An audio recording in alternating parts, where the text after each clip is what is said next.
possibly choke on. Okay, who is an infant? Age? 1 day up to a year. In terms of month, it's 12, or days, it's 365, it's the same. Or you can say 1 year into. In terms of first aid, we say 0 is inside. So 1, the day it's born, to up to a year is an infant. 1 to 8 we treat as a child, and 8 and above we refer to as an adult.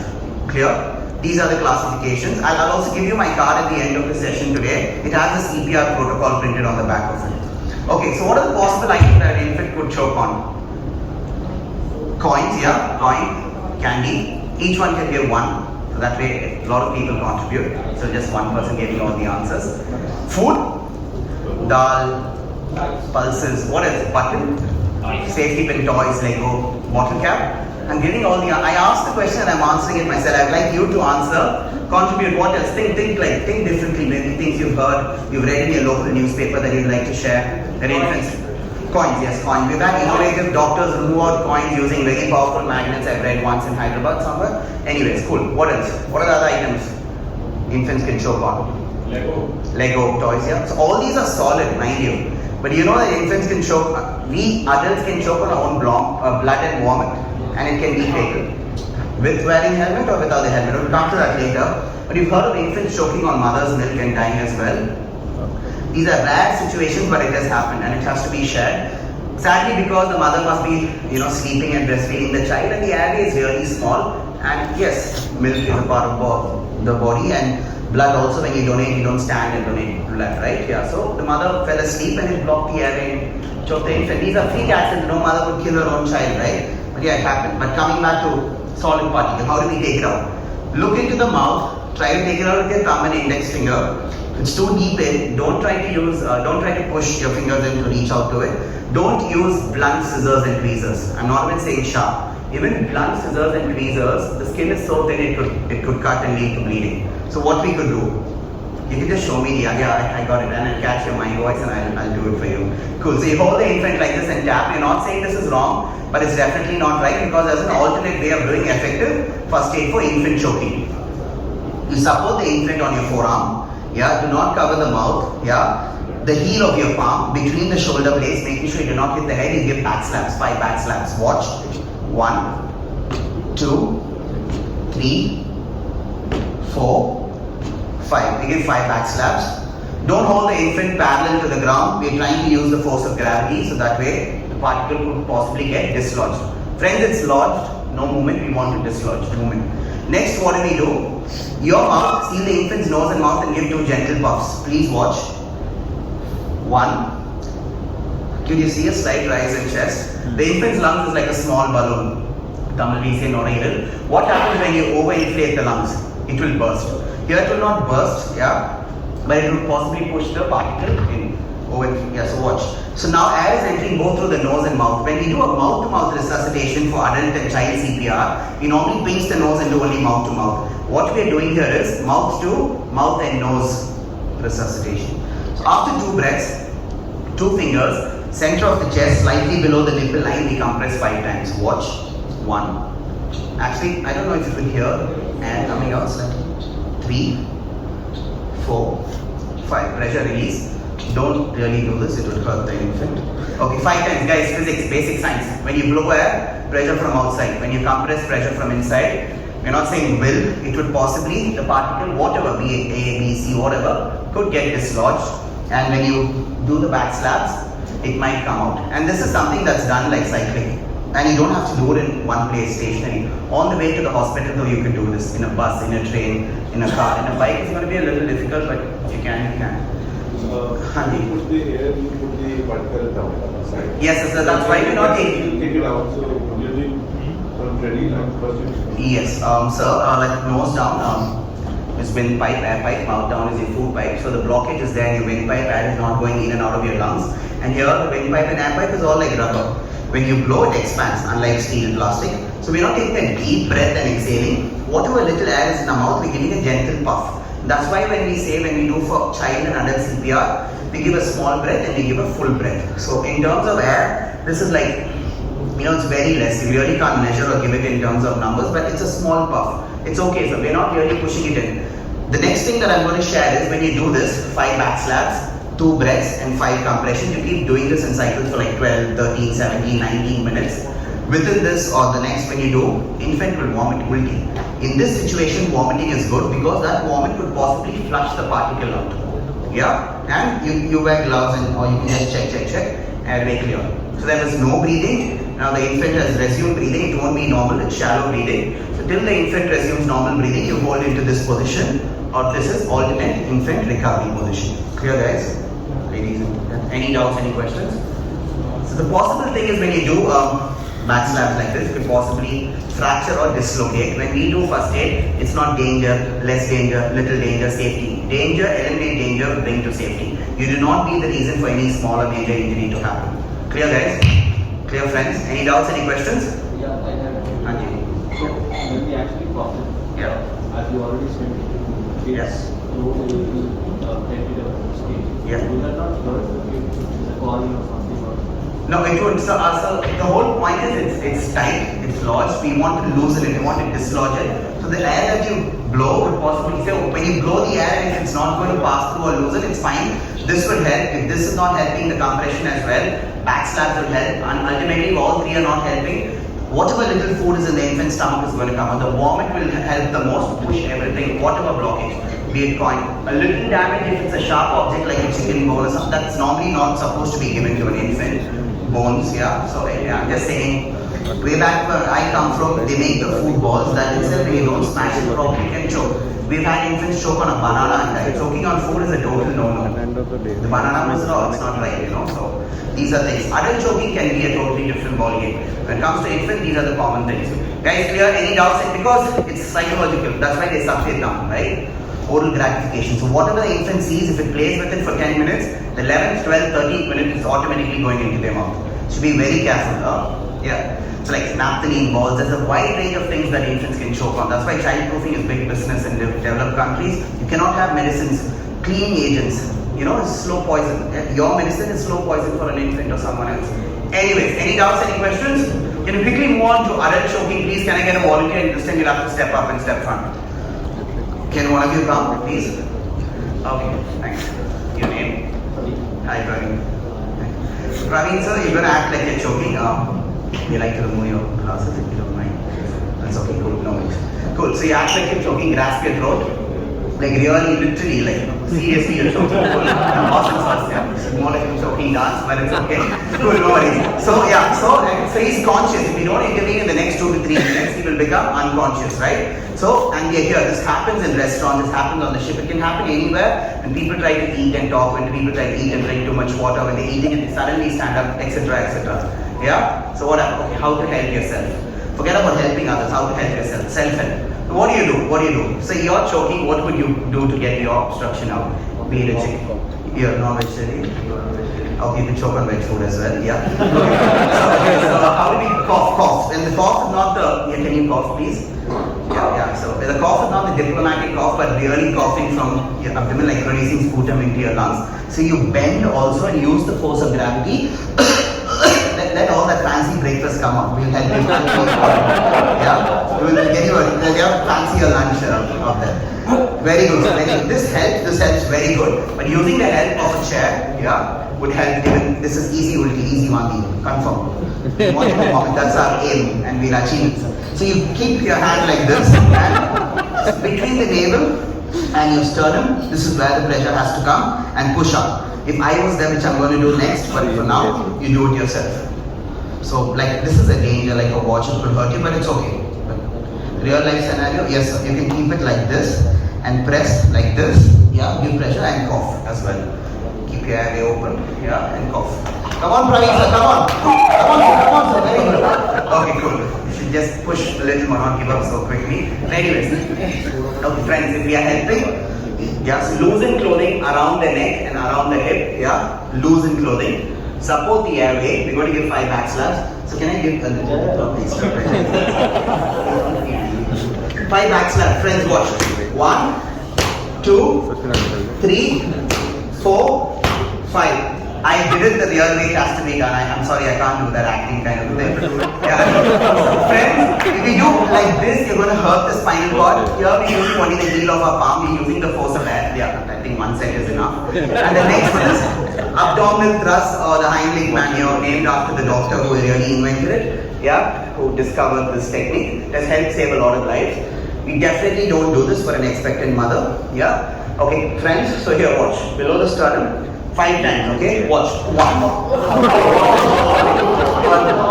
Oh, okay. 2. So wait, friends, 5 counts, sir. 3 more, sir.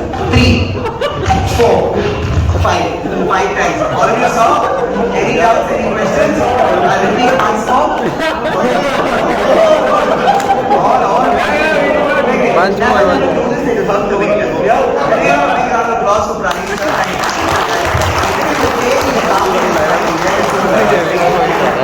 Thank you. Other people like turn back and get angry on me and give me that look and say, please have some water. Cool. So adult choking and child choking is done. Yes, sir, if they are unconscious, we bring them to one side and give the back salve. We'll quickly move on to CPR, which is the most important part. Before that, we can discuss a little as well, and I'll share some more abbreviations. Okay. EMS full form. Emergency medical service. Abroad they refer to ambulance as the EMS. Cool. Yeah. Okay. There's another abbreviation that you will all remember when it comes to bandaging, fractures, sprains, strains. RICE. RICE simply stands for rest, ice, compression, and elevation. When you're injured, you rest the limb. Upper limbs are your hands, lower limbs are your legs. Ice is a better pain reliever than heat, at least for the first 24 hours. Compression in the form of bandage and elevation to reduce swelling. Okay, question time. Guys, how many liters of blood in our body? 6. Yeah, 6 to 6.57. Cool. Normally also say 10% of your total body weight, but it's okay. Not more than 7 though. Even if you're a little more big made, there are other body fluids that constitute. In the 6.57 liters, how many liters do you normally donate blood? You donate a unit, right? So how much is the unit? 300 to 330 ml, not more than that. Cool. Okay guys, if you lose 1.5 to 2 liters in an accident on the road or being anywhere on the track or wherever, you can die due to circulatory shock. Yeah? And that is why open wounds immediately bandage. If it's internal bleeding, this is external bleeding. Internal bleeding ultimately, as the blood increases, you'll ultimately sneeze through your nose, mouth, but if it's through the ear, it's the most dangerous. Normally when you bleed through the ear, your chance of survival is less than 10 to 20%. And if it's not blood but it's pink color liquid, it's a crack in the base of your skull. This is for you to understand, yeah, but you don't do a first aid class. If you're going to like come in with your friend and say, oh shit, gone, he's going to pass out in 20 minutes, he's going to die, he's not going to make it. Sad, if they hear it, it's not 20, they would die in the next 5 to 7 minutes. Never do that. You can lie for a good reason. Yeah, so give them hope. Tell them, don't worry, I'm a lifesaver, I'm going to help you, the ambulance is on the way, and just be there as a support system, and the person will conquer. That's okay, but do your best. Yeah, just give them that hope of survival, hope of fighting. So we know ICE, ICU, SOS, HOH, RICE, EMS. Okay, cool. CPR full form. I'm sure most of you know CPR by now. Yeah, what's CPR? Can you abbreviate, please? That's okay, spelling mistakes are allowed. C for P for R for. Haji. Cardiopulmonary resuscitation. Cardio is your heart, pulmonary is your lungs, and resuscitation is artificial respiration. When do we do CPR? When we are bored? No. When someone has a heart attack and the heart stops, there's no pulse rate. Yeah. And that is why we do CPR. A lot of people laugh. We always do CPR on a mannequin and not on your partner or friend when you go back. Yeah. Always do CPR. On a very serious note, CPR done on a breathing person can induce a mild heart attack. You don't want to do that. Okay? Can do it on the floor or you want me to do it on the table? I'll use the table, but CPR is never done on a raised platform. It's always done on floor level. I'll use this table for now.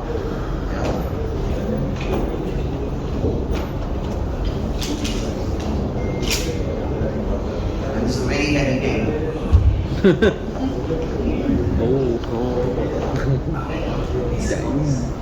I'm not going to put the cloth off. Let's just use this like this. This is a half body mannequin, and if anyone knows CPR, you could like just make my work easier. You could come demonstrate, and I can go over. So be nice to videos and photos as well. And I take a quick little break. Anyone would like to come? It's gonna be hard to get volunteers after what you did. Hard to get for. Oh no.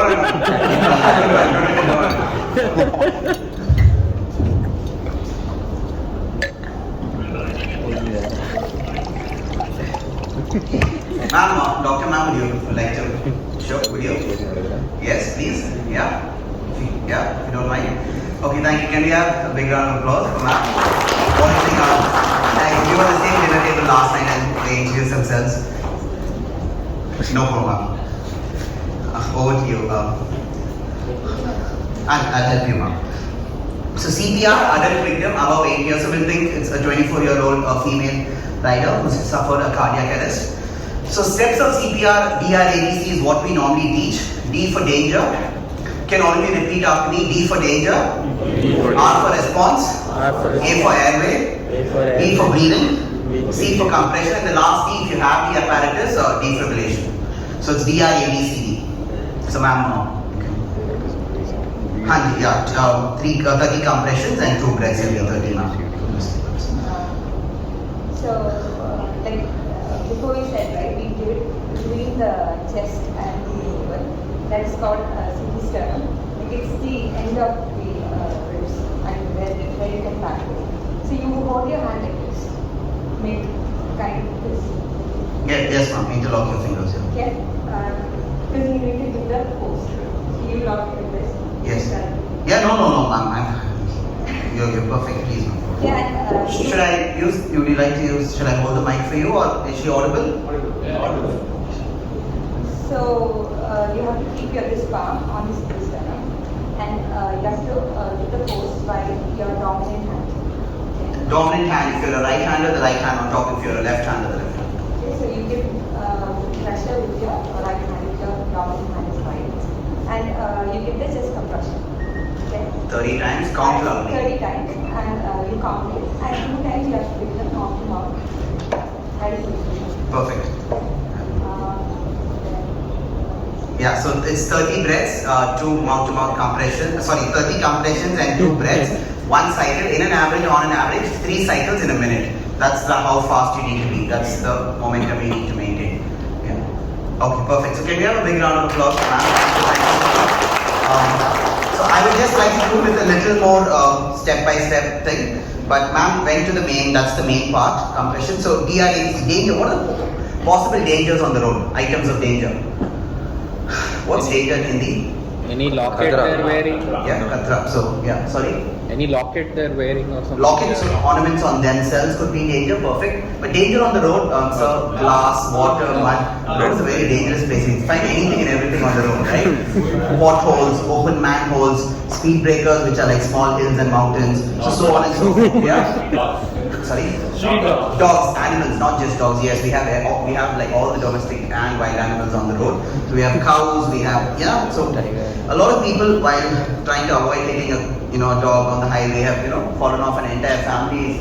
Yeah, but anyways, so much of danger on the road. So we imagine, would you like to clear all the danger and help? Sometimes just moving the person away from danger itself is a good thing. You're going to get smart and park 2 of your bikes and block the road. There are other people who need to go to office, school, or an ambulance or something. In worst case scenario, if it's a highway, I don't expect a barricade. And if I have a big vehicle, I would ram through those and I would hit you head-on collision. 1 victim and 2 rescuers or 2 first aid. Ultimately, we're going to have 3 or 4 people injured thereafter. Don't do all that.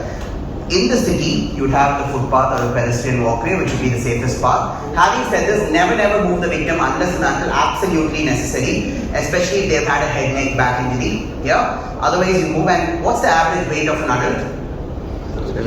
70 when unconscious, more or less. Minimum 10 kilos more. I can't lift 80 kilos on my own, so I'd ask for help. I would go at the head, being the most experienced or little more knowledgeable first aid, and ask someone to hold at the leg. We say 1, 2, 3 lift. We would also do carries. And we come to the side. So now danger on me, I've removed danger watches, ornaments, bracelets. Touching your body fluids is fine. Other people's saliva, vomit, blood is bacteria, infection. Wear gloves. What's jugaad for gloves? Shirt.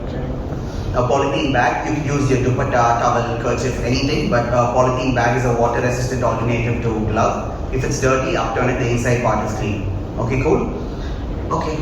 So D over. Response. 3 types of response check. Never touch the face, be it a male victim or female victim. Just that the face is so sensitive. Even when someone faints, everyone wants to tap, right? When you're tapping like this, you know how the brain receives the shock into 3, 4, 5x magnified like zoom. So imagine the brain is receiving the shock like this. If the person regains consciousness and in that pain, whoppers you will get 1 time.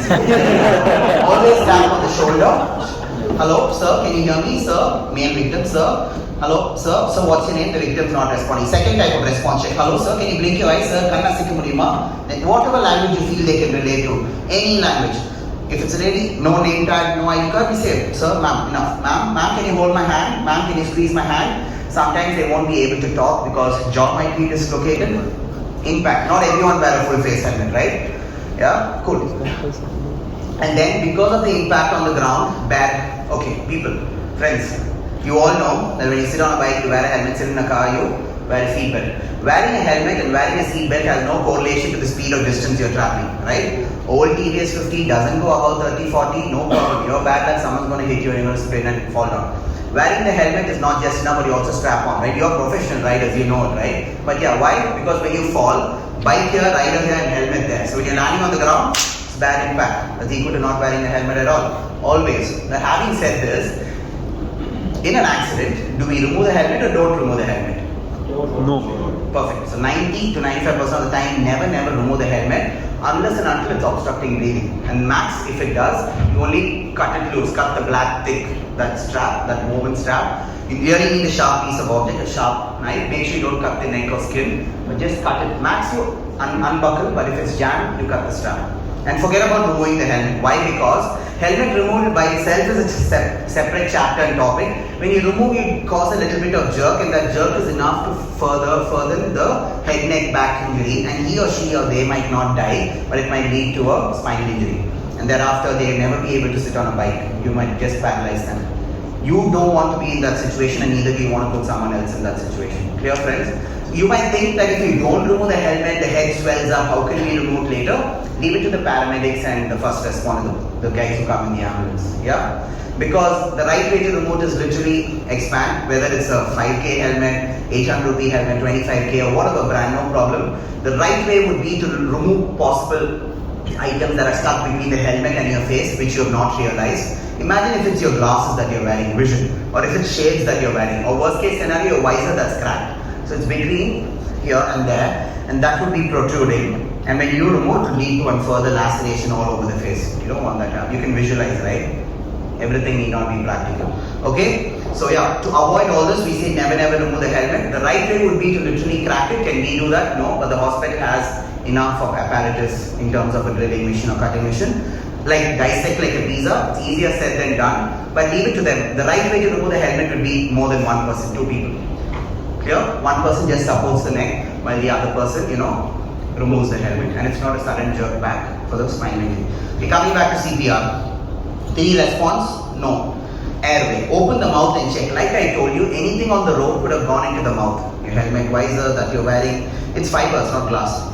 It can cut your tongue and lead to bleeding. Forget something outside going inside. Something that's already there, your teeth, your tooth, on impact on the handlebar or on background. You're not wearing a jaws of a full face helmet. The 2 teeth can block your airway, 3 teeth. You're wearing gloves, remove, clear, airway clear. How can we clear out vomit or blood? We put like a spoon or a straw and take it out. Not really. Tilt the victim to one side. This is exactly what someone did in one of the marquee rides many years back, an RE rider, when he was on a private ride.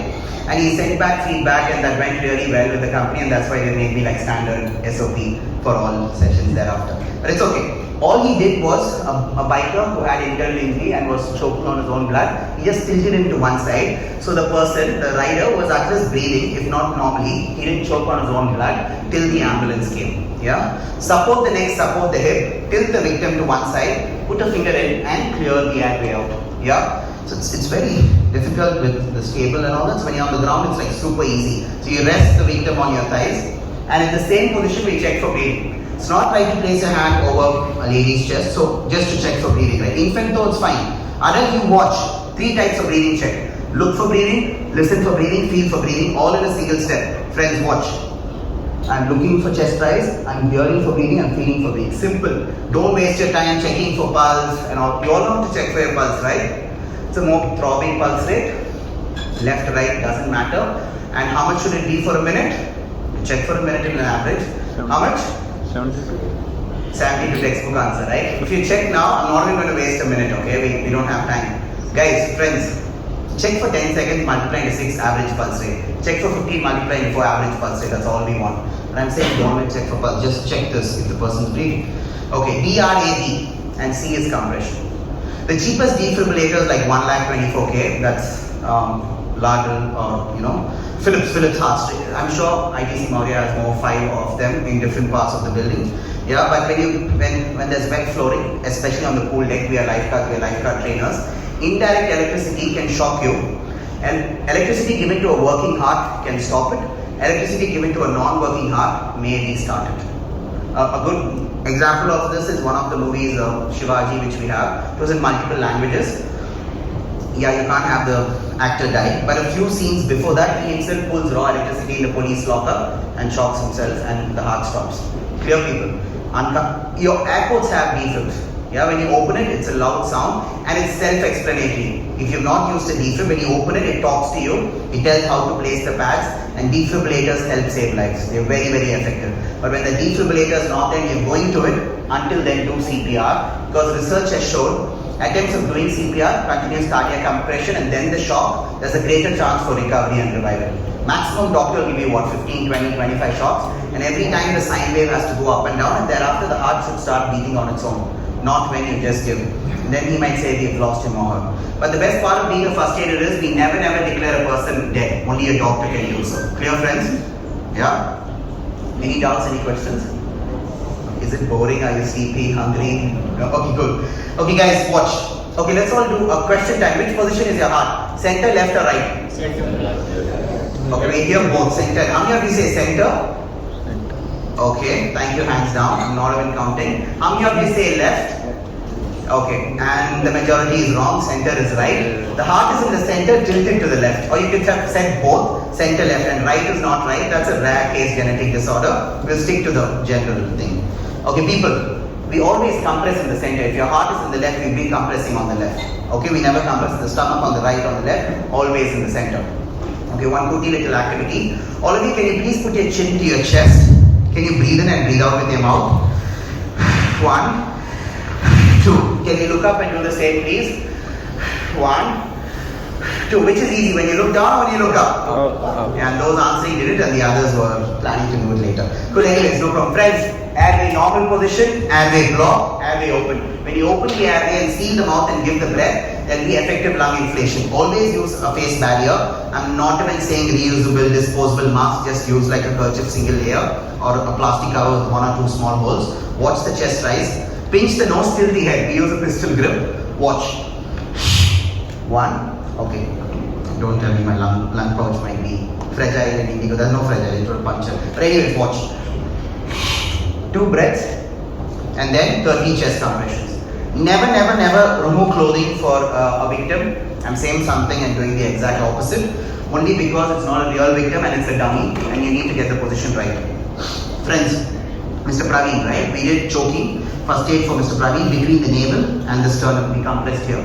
So this is the sternum, 3 fingers above the sternum, center of the chest, between the nipple line, we place the heel of our palm. There are different ways where you can reach the right position on the chest. You can rub your last rib, rub, come to the center, or place your fingers under your arm and come, you reach the position. Clear? Okay? So, the dominant hand, I'm a right hander, so the other hand, so only the heel is in contact. Okay, lock your elbows. Looking at the victim's face, we count loudly. 1, 2, 3, 4, 5, 6, 7, 8, 9, 10. 1, 2, 3, 4, 5, 6, 7, 8, 9, 20. 1, 2, 3, 4, 5, 6, 7, 8, 9, 30. Trust me, doing this on the table is the most uncomfortable thing. I'll do it on the floor. We'll just do 2 more cycles. You can all see. I'll just move back and then this table will block the view.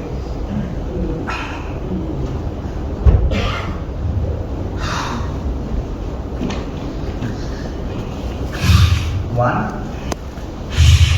The initial 2 breaths are the rescue breaths, okay? Otherwise it's 30:2. We go 1, 2, 3, 4, 5, 6, 7, 8, 9, 10, 11, 12, 13, 14, 15, 16, 17, 18, 19, 20, 21, 22, 23, 24, 25, 26, 27, 28, 29, 30. One last cycle.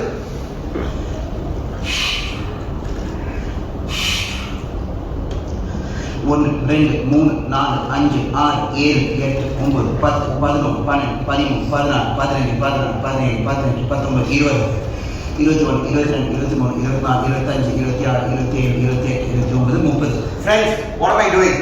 Counting loudly, whichever language, does not matter. Like 3 cycles of proper CPR is like draining me out. No matter how good you are, how fit you are, it's draining both physically and emotionally. You go like 5-10 minutes, take a break, ask someone else to do CPR. That's why you count loudly. If someone doesn't know, on the spot they watch and learn till the ambulance comes. Continue CPR even in the ambulance till you reach the hospital. Clear, friends? Any doubts, any questions? But if you have, please ask. Hanji. It is said that effective CPR is somewhere between 2 to 3 inches deep. Yeah. For another, yeah. That can easily damage ribs. So, Yes. how do we decide when it is safer to not do CPR? When it is safe We to always do CPR when there's no breathing, okay? Because your ribs or any bone that fractures will heal in 6 months, 8 months. If you don't do anything, you're going to lose him or her or them in the next like 5, 8, 10 minutes. So when you know that a rib is cracked, it's dangerous and it's going to puncture your lungs, and thereafter the person is going to cough blood. So you know you're giving too much pressure and maybe their bones are weak, calcium deficiency, but you reduce pressure. This is when, even with the person who already has fractured ribs that you need to do, the defib is like super effective. Then the question is, do we even have it here with us?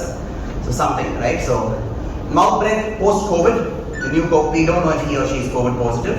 By doing compressions, there's zero infection, but mouth-to-mouth, exchange of saliva and all that, despite the mask. So you cannot do mouth-to-mouth.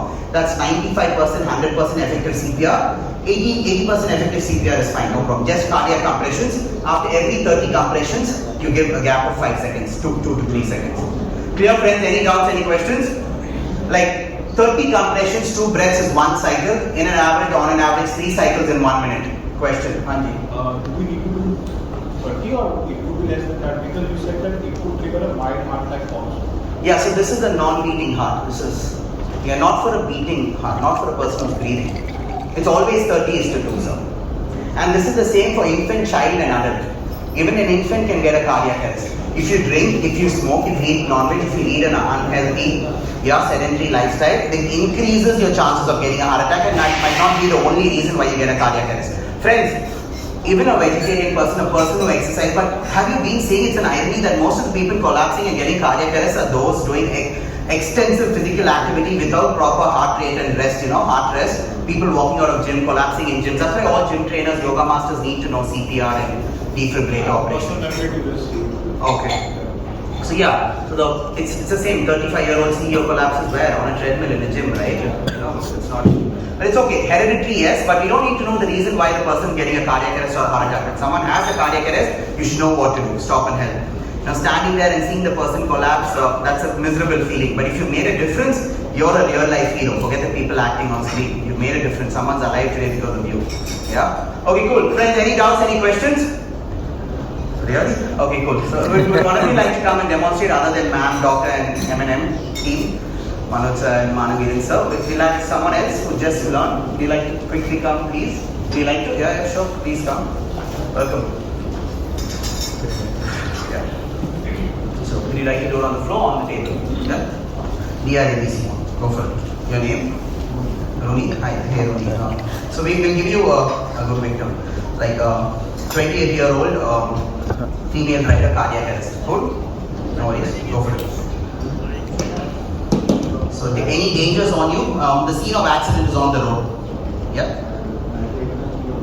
Perfect. You move them to the side safely. Yeah. Any dangers on you?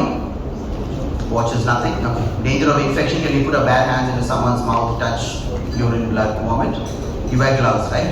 If you're not saying it, you're not going to do it. So all you need is no worries. Yeah. On the shoulder. Yeah. Yeah, the victim's not able to talk to you. Next, second type of response check. Ask the victim to blink the eyes. Never touch the face. Only on the shoulder. It's just that I'm automatically so accustomed to, going to the face. Both hands, use both hands. Yeah. The victim's not able to blink the eyes. Third type of response check. Yeah. So next, third type of hold the victim's hand. Ask them to use squeeze and ask them to squeeze back. Quickly. Yeah, perfect. No response. A. So A, D, R, A, B, C. D for danger, R for response, A for airway. Open the mouth and just check if there's any obstruction. If it's a drowning victim, it could be seaweed, it could be small fishes, it could be fishing nets. So we always assume that the airway is blocked. Can you promote with thumb and index finger, remove an obstruction out? Perfect. Promote and throw it out. Helmet visor. Yeah, perfect. Liquid airway blockage, clear it. Very good. So you support the neck and you support the head. Starting off your spinal cord and where it ends. Perfect. Don't get comfy and sit on your buttocks, on your knees. The one finger into the mouth. Clear the airway out. Super airway clear. This position check for breathing. 3 types of breathing check. LLF. Three types of breathing check. Yeah, very good. Look, come closer, listen and feel. Victim's breathing. Very good. Come back. Yeah, support the neck, support the hip, not the head, neck. Yeah, perfect. Go for it. Do you have like a purchase or something? You have a cloth? No worries. If you want.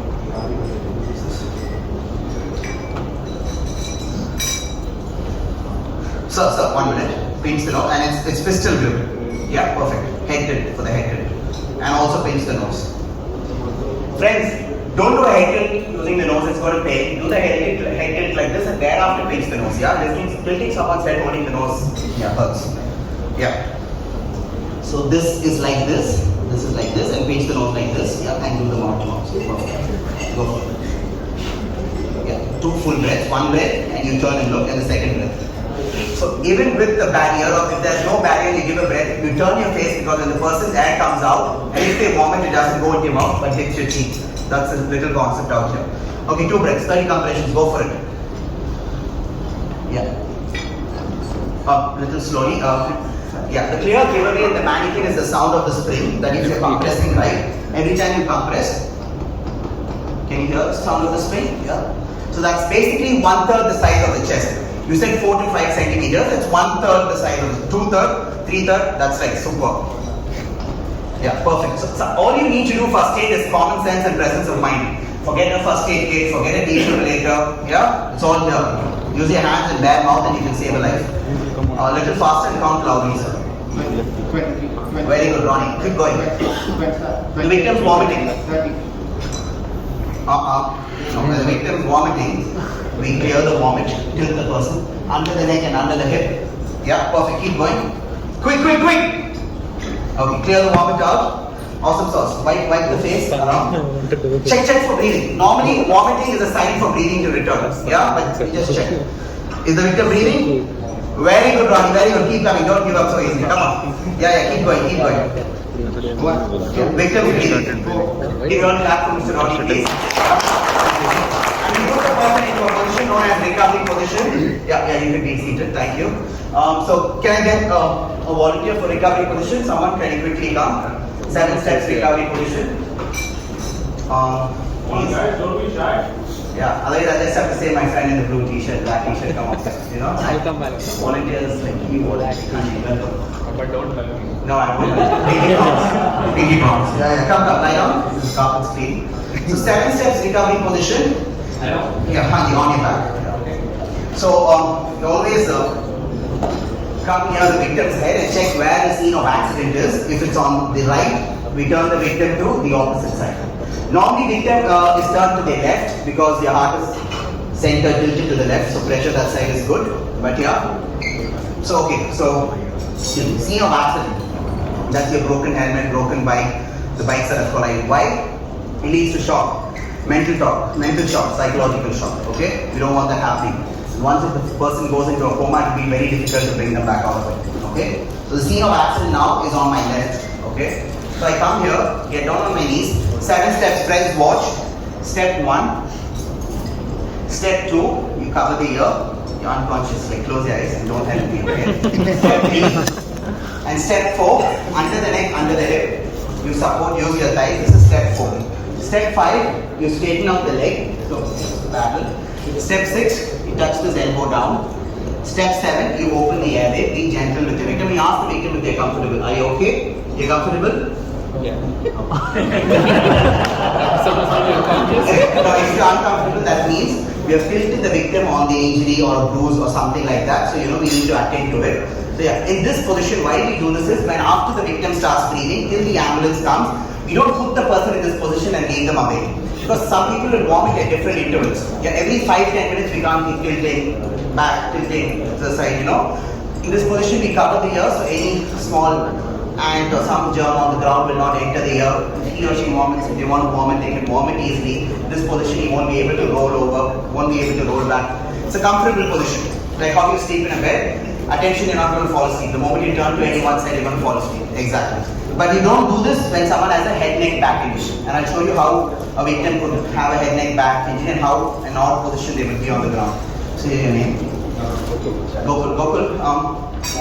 Recovery position clear, or you want me to do it one more time?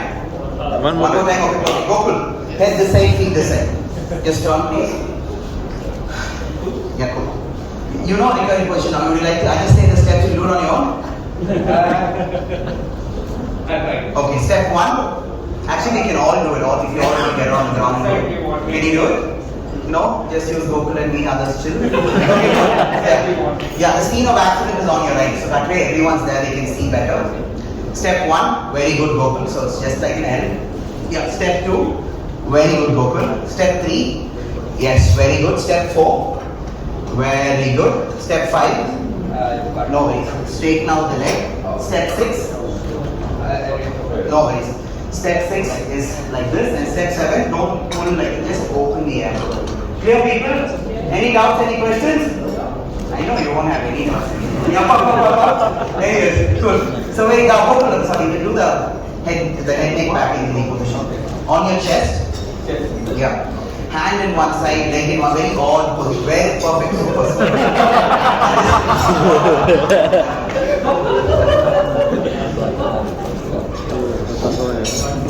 Yeah, so gloves, fun learning. Okay, cool.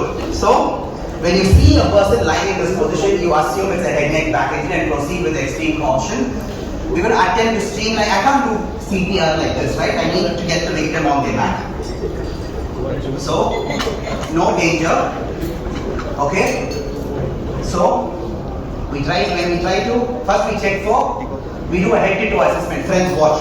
So we check for skull fracture, we check for facial bone fracture, we check the neck collar. Arms, you cup so you don't misaligned, misshapen bone. Check fingers, check the elbow, check. And mind you guys are going to be wearing super riding gear. It's going to be difficult to check, but you still have to make an effort to feel through. Check the spinal cord. Check.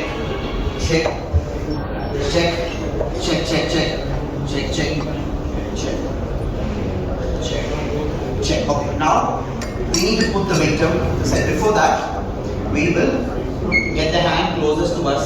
Here we will straighten it out. Slowly and gently you streamline the upper body and then the lower body. Pause and turn. Okay. We are checking for abnormality, open fractures, closed fractures, maybe bone injuries. Yeah, and also bleeding. It's going to be difficult to check under gear, which is really thick. You'll have to absorb so much blood and sometimes it may not come through. We're checking for bruises and so on. And the person, if they're conscious, you can see them smirking in their face or shouting for pain when we do the body check. I'm being very realistic. Slowly and gently. Yeah. Because you're the only, you were just two people, right? Maybe Ryder and Billion, and slowly and gently, and then you go over the victim and then get them out there. No, go there. So maybe it's opposite the neck.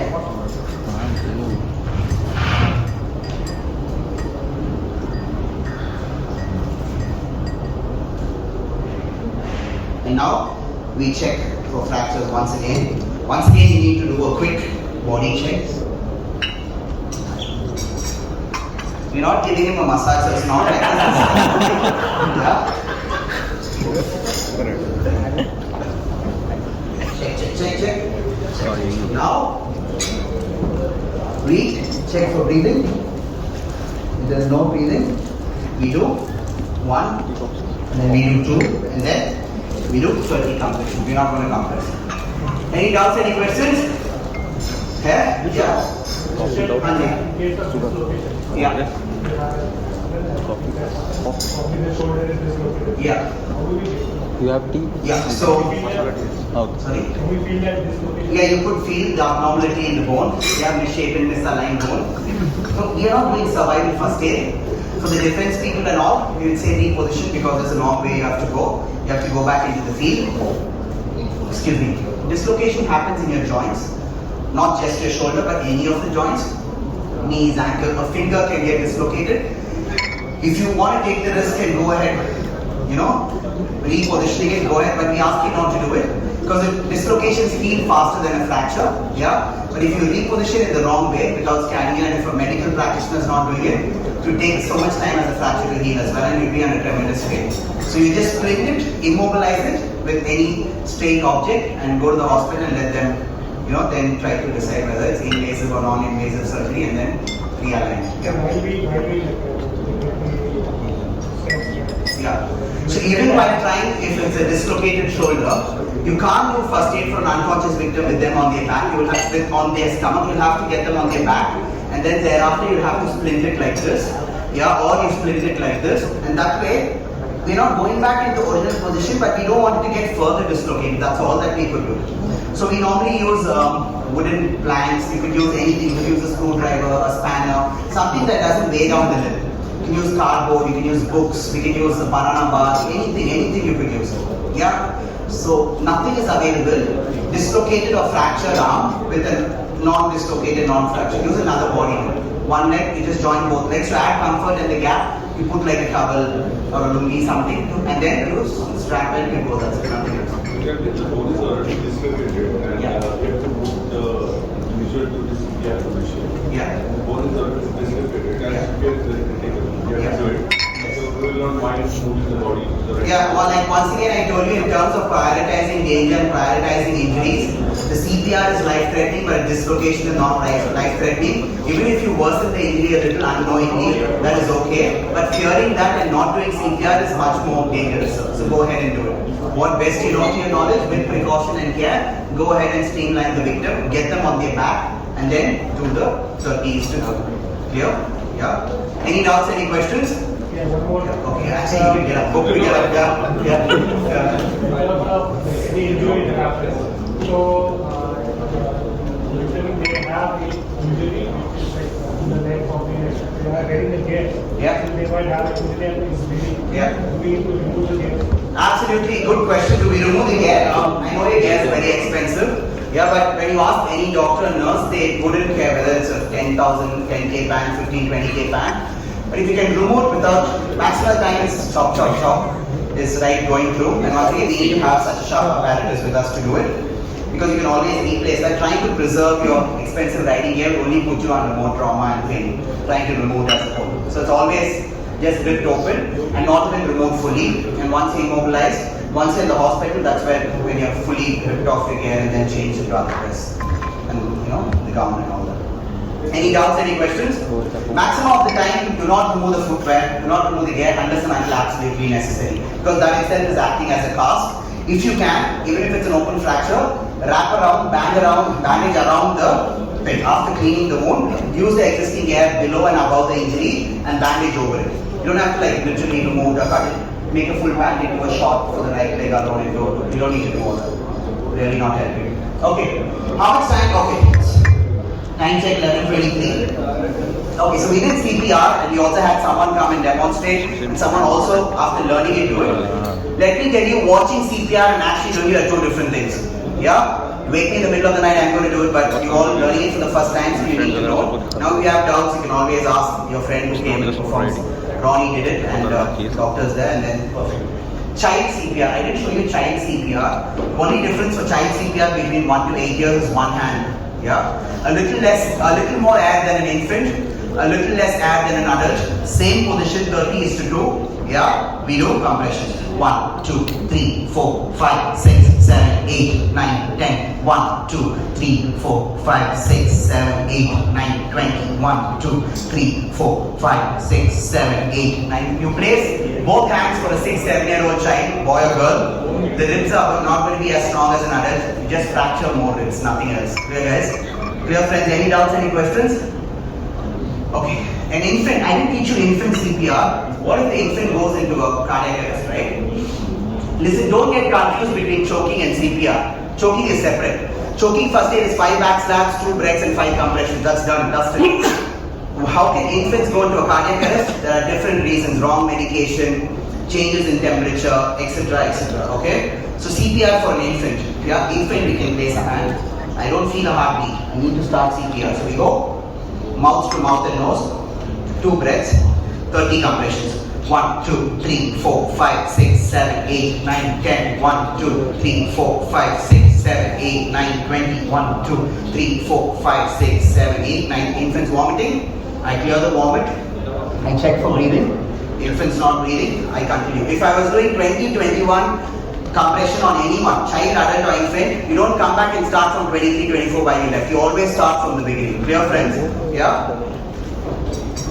I should have used the face value, but it's okay. I know it's my child, I'm willing to risk it, so I went direct without the face value. Any doubts, any questions? Okay, adult recovery position, we demonstrated 7 steps. This infant recovery position also we showed you. Cool, let's just discuss fits. Epilepsy. Any of you had an epileptic attack? Fit, have you seen people go into a fit? Why do people get fits? Also known as seizures. Epilepsy, seizures or fits, it's all synonyms. Tamil we say valipur. So, what is the first aid for fits? Okay, why do we get fits? Heart, lungs, kidneys. It's an electrical imbalance in your brain, neurological problem. If you have a head injury today, you can go into a fit immediately at the scene of the accident, or as a result of falling down in the stairs and having a head injury today, you can get like fits or epilepsy like after the next period of time. So there is lifelong medication or there is refractive corrective surgery. What do you do for first aid? Fits, are they life-threatening? No. Fits while riding a bike, accident. Fits while driving, accident. Fits while swimming, drowning. Fits while working from a height, you lose balance. But fits while normally sleeping is really not going to kill you. It's not going to take away your life. So what is the first aid?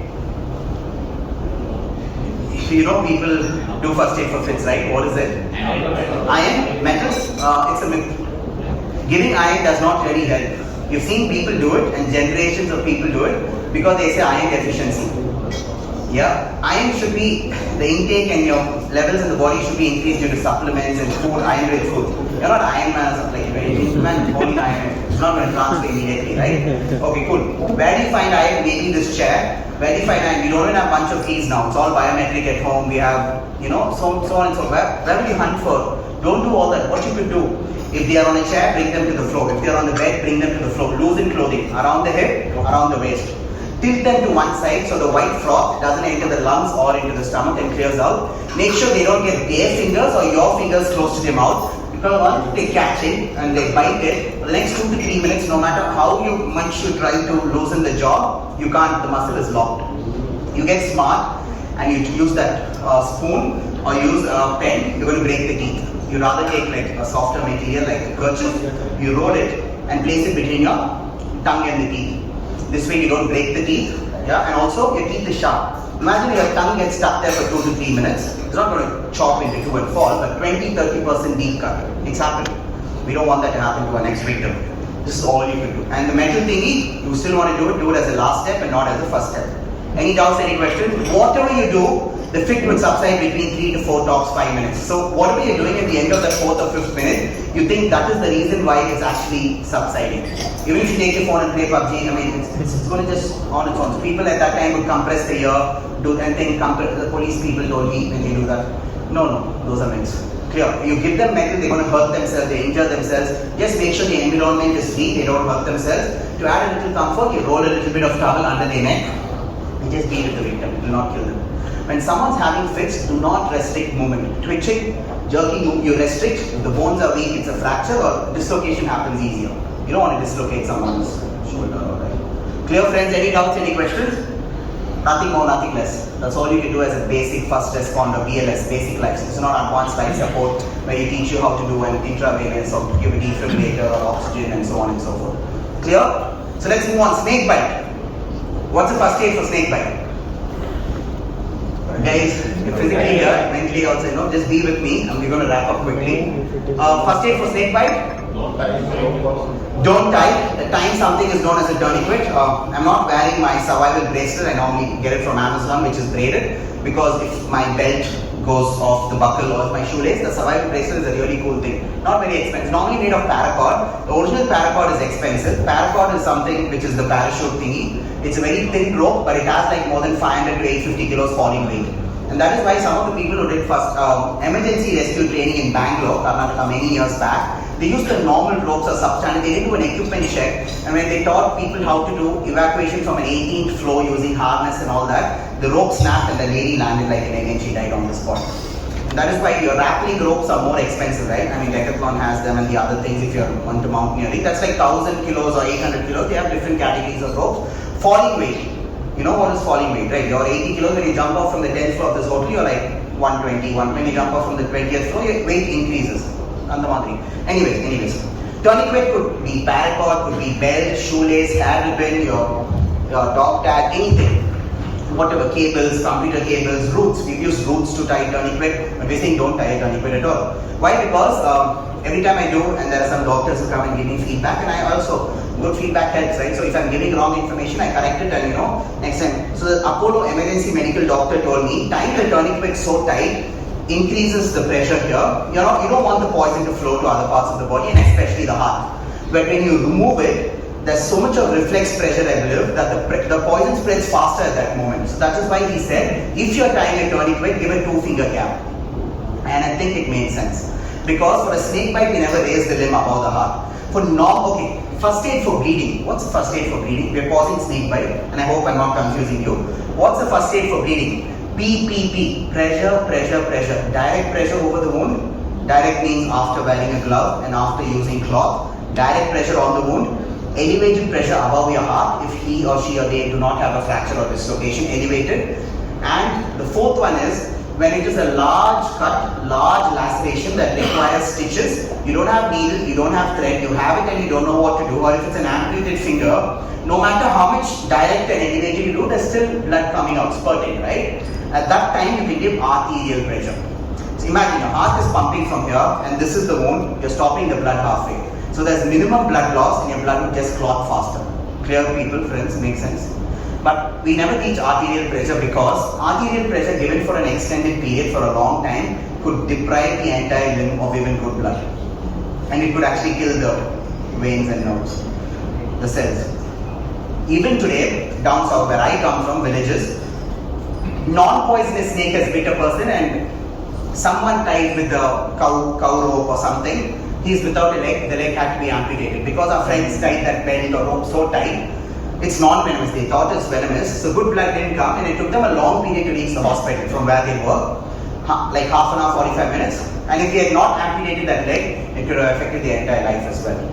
So you don't want to do such a thing. So what is the first aid for snake bite? Is pressure bandage.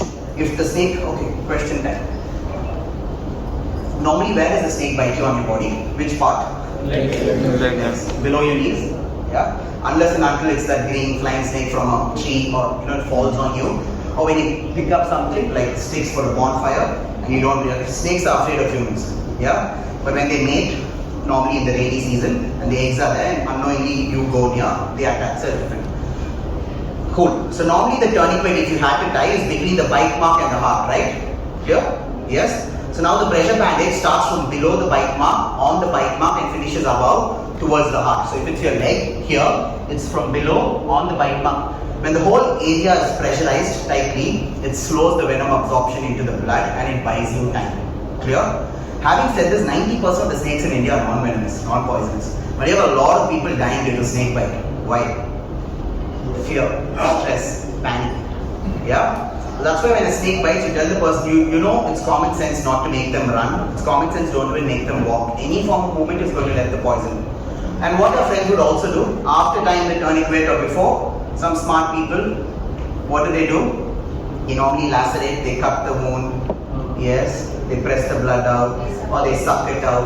What are you trying to suck? Blood or poison? You really don't know. It's mixed. What if you, I'm just saying, worst case scenario, if that poison enters your bloodstream, your body through an ulcer, through teeth, yeah, you have loose teeth or something, you're risking your life now. So you don't do that.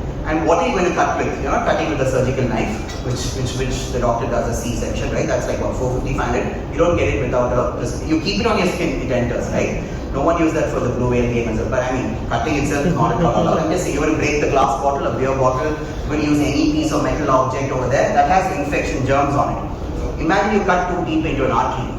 And it's all this for a non